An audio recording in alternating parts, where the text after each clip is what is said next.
BJP বিধায়ক অসীম সরকার মুসলমানদের যেটা হৃৎপিণ্ড সেই হৃৎপিণ্ডটা আঘাত করেছেন এবং বেশ কিছু জায়গায় বেশ কিছু থানায় অসীম সরকারের বিরুদ্ধে মানে এফআইআর হচ্ছেন।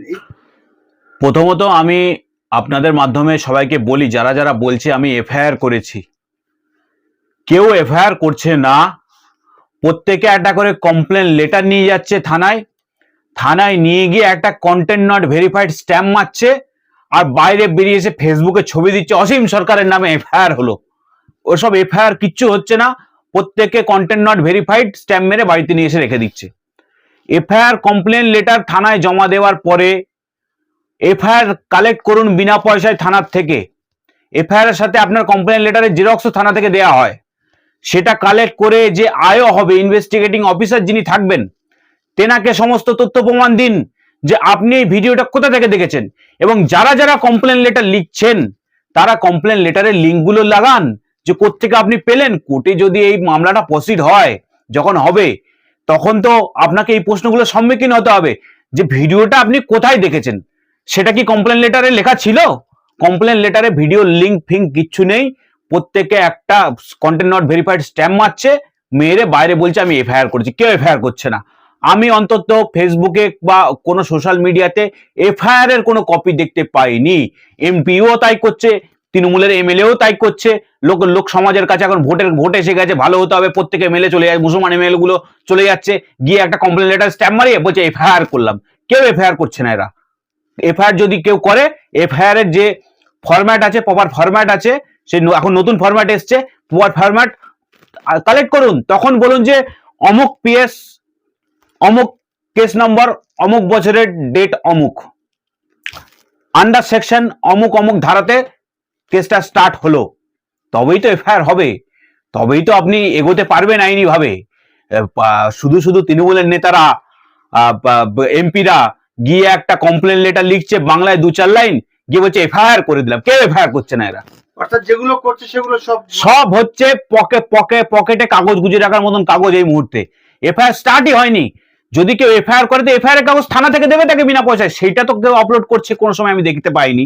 আপলোড নাও করতে পারে, কিন্তু সেটা যে হয়েছে, কেস নম্বর তো হবে একটা, কোন থানায় কোন কেস নম্বর হলো। বলছে 600 এফআইআর হয়েছে, তো 600 এফআইআর এর নাম্বার কত?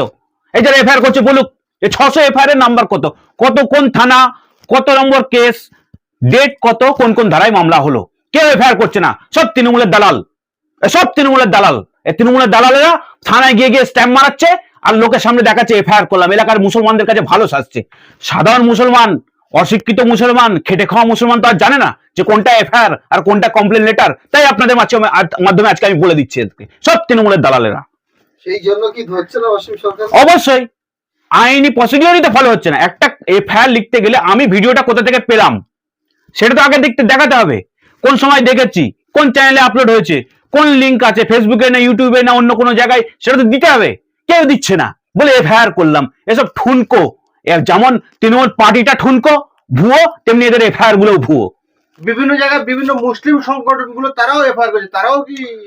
আমি বলছি তো, কন্টেন্ট নট ভেরিফাইড স্ট্যাম্প মেরে আনছে, বাইরে ফটো তুলছে, বলছে এফআইআর করছে।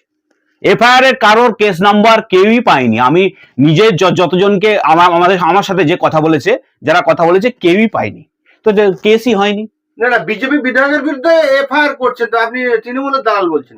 হ্যাঁ, তো এফআইআর এরা জানে না? সরকার ওদের, তৃণমূলের সরকার, তৃণমূলের লোকজন, তৃণমূলের এমপি এমএলএ, তারা থানায় যাচ্ছে, বাইরে বেরিয়ে একটা লেটার দেখাচ্ছে, বলছে এফআইআর করলাম। এফআইআর এর কাগজটা কই রে ভাই? এফআইআর এর কাগজটা দেখাও, তবে তো বলবে এফআইআর করেছি। সব মিথ্যা। এরা হচ্ছে ভোটের আগে মানুষকে টুপি পড়াচ্ছে। যে আপনি বললেন যে যারা এফআইআর করছে তারা ঠিক প্রসেসে এফআইআর করছে না, আদৌ এফআইআর হচ্ছে না। আপনার নাম শহীদুজ্জামান, আপনি মুসলিম সম্প্রদায় থেকে বিলং করেন, আপনি কি সঠিক এফআইআর এই অসীম সরকারের বিরুদ্ধে করবেন? দেখুন, আইনজীবী দেখুন, আমি বলি পশ্চিমবঙ্গ পুলিশের উপর আমার কোনো আস্থা নেই। অসীম সরকারের বিরুদ্ধে কোর্টে যা করার সেটা আমরা নিশ্চয়ই করব। কিন্তু এফআইআর না হলে এফআইআর তো পুলিশ স্টেশনে হতে হবে সেরকম কোনো মানে নেই, কোর্ট থেকেও তো হয়। তারপর আপনি করবেন? আমি স্পেসিফিক ভাবে বলছি, কোর্টে যা করার তাই করবো। এফআইআর শুধু নয়, আরো অন্যান্য অনেক কিছু করার আছে, সেটা আমরা যা করার তাই করব। এটা পরিষ্কার ভাবে বলি, এবং পরিষ্কার ভাবে যারা এফআইআর করছে না, এরা তৃণমূলের দালাল। বিজেপির বিধায়কের বিরুদ্ধে করছেন না, আপনি বলছেন তৃণমূলের দালাল? হ্যাঁ, তৃণমূলের দালাল তো। কারণ মুসলমান এলাকায় তৃণমূলের নেতা টুপি পরে ঘুরে বেড়াচ্ছে, মসজিদে যাচ্ছে, অসীম সরকারের বিরুদ্ধে এফআইআর করছে না, অর্থাৎ কিছু তো একটা দেখাতে হবে তাকে যে কি হচ্ছে না হচ্ছে। তো সুতরাং থানায় গিয়ে একটা কন্টেন্ট নট ভেরিফাইড স্ট্যাম্প মেরে বাইরে বেরিয়ে বলছে আমি এফআইআর করে দিলাম, কিচ্ছু করেনি। ওর থেকে এফআইআর এর কাগজটা জানতো যে থানা থেকে তুমি এফআইআর এর কাগজটা পেয়েছো? কেউ পায়নি। আমি বলবো 90% লোক এফআইআর এর কাগজই পায়নি। রাজ্যের মুখ্যমন্ত্রী মাননীয় তিনি সরকারি পয়সা দীঘার জগন্নাথ মন্দির করলেন, রাজারহাটে দুর্গাঙ্গন উদ্বোধন করলেন, শিলিগুড়ি মাটিখাড়াতে তিনি মহাকাল মন্দির করবেন, কিন্তু হুমায়ুন কবির তার কমের পয়সায় এবং তার পয়সায় যখন বাবরি মসজিদ করতে যাচ্ছিল তখন তাকে বাড়ি থেকে সাসপেন্ড করেছে। কি বলবেন? আমি তো অনেক আগে বলেছি মমতা ব্যানার্জিকে তাহলে সাসপেন্ড করবে কে? সাহস আছে অকাপচোর ফিরহাদ হাকিমের? আলিয়া ধ্বংসকারীর যে ধ্বংসের যে রূপরেখা তৈরি হয়েছে তার অন্যতম মূল হোতা ফিরহাদ হাকিম, তার সাহস আছে প্রেস দেখে মমতা ব্যানার্জিকে সাসপেন্ড করার? এখানে বোঝা যাচ্ছে যে সাম্প্রদায়িক কারা। দেখুন, বাবরি মসজিদের সেন্টিমেন্ট সে অযোধ্যার সাথে আমাদের আছে। সুপ্রিম কোর্টের জাজমেন্টও বলা আছে, এটা কোনো জায়গায় প্রমাণ করাতে পারেনি যে ওটা মন্দির ভেঙে মসজিদ তৈরি হচ্ছে। আস্থার উপরে হ্যান অনেক কথা দিয়ে জাজমেন্ট হয়েছে, কিন্তু অযোধ্যার বাবরির আবেগ কারো দিল থেকে যাবে না। হুমায়ুন কবির একটা মসজিদ তৈরি করছে, কালকে করে মন্দির করতে পারে।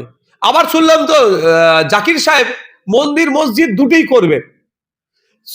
আমি তো কাউকে জোর করতে পারে না, সংবিধান আটকাতে দেয়, আটকাবার কোনো পারমিশন দেয় না। কোর্টে মামলা হয়েছিল এবং সেটাকে সেই কোর্টে এটাকে নিয়ে বেশি ইন্টারফেয়ার করেনি। তো ব্যাপারটা হচ্ছে হুমায়ুন কবির সাহেব করলে জ্বালা, মমতা ব্যানার্জি করলে অসুবিধা নেই কেন? ওয়াকাফ চোর ফিরহাদ হাকিম সাহেব, আপনি এর উত্তরটা দিন।